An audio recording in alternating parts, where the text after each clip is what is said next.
최근 이동통신 시장의 가장 뜨거운 이슈는 단말기 완전자급제입니다. 국회에서는 여야 할 것 없이 완전자급제 관련 법안을 내놓고 있고 SK텔레콤은 공식적으로 긍정적인 견해를 밝히기도 했는데요.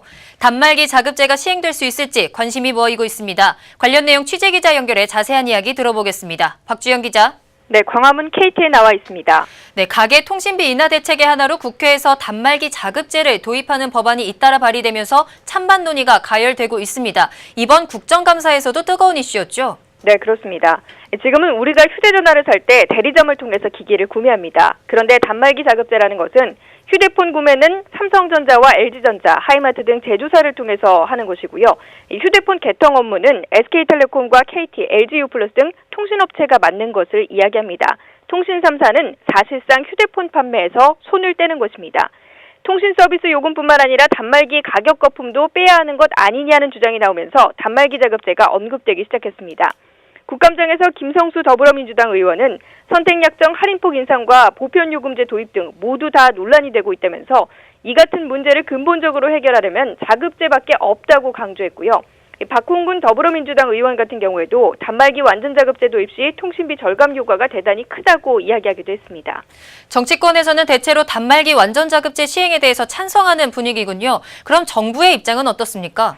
정부는 일단 단말기 완전자급제 도입에 대해 신중한 입장입니다. 국감장에서 유영민 과학기술정보통신부 장관은 단말기 자급제에 대해 원론적으로는 동의하지만 이해관계가 있기 때문에 조심해야 한다라는 입장을 보였습니다. 네, 여러 이해관계가 있다고요. 통신사나 유통점 등을 이야기하는 건가요? 그렇다면 통신사의 입장은 어떻습니까? SK텔레콤은 이미 박정호 사장이 긍정적인 입장을 밝히기도 했죠? 네, 그렇습니다. 일단 SK텔레콤은 단말기 자급제를 수용할 수 있다는 입장입니다. 지난 12일 열렸던 국회 과기정통부 국정감사에서 박정호 SK텔레콤 사장 같은 경우는 단말기 완전자급제에 대해 긍정적으로 검토하고 있다고 말하기도 했습니다.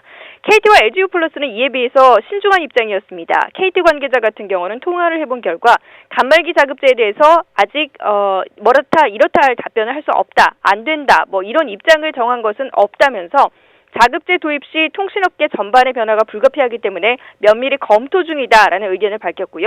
LGU+ 관계자 같은 경우도 시장에 급격한 변화가 초래될 수 있기 때문에 부담스럽다며 신중한 검토가 필요해 보인다고 답변했습니다. 네, 약간의 이해관계 대립이 있네요. 단말기 완전자급제가 도입이 된다면 확실히 통신요금제 인하에 도움이 될까요? 어떻습니까? 사실 도입 기대 효과 같은 경우는 아직까지 미지수입니다. 현재 이동통신사는 삼성전자 등 제조사로부터 대량으로 스마트폰을 사들이기 때문에 조금이라도 낮은 가격에 들여올 수 있는 협상력을 발휘하고 있습니다. 그러나 단말기 완전자급제가 시행이 된다면 국내 시장 점유율 70% 이상인 삼성전자 영향력이 오히려 더 커지는 상황이 될 수 있고요. 그렇게 되면 단말기 출고가가 과연 낮아질 수 있을까라는 의문이 든다는 이야기가 나오고 있습니다.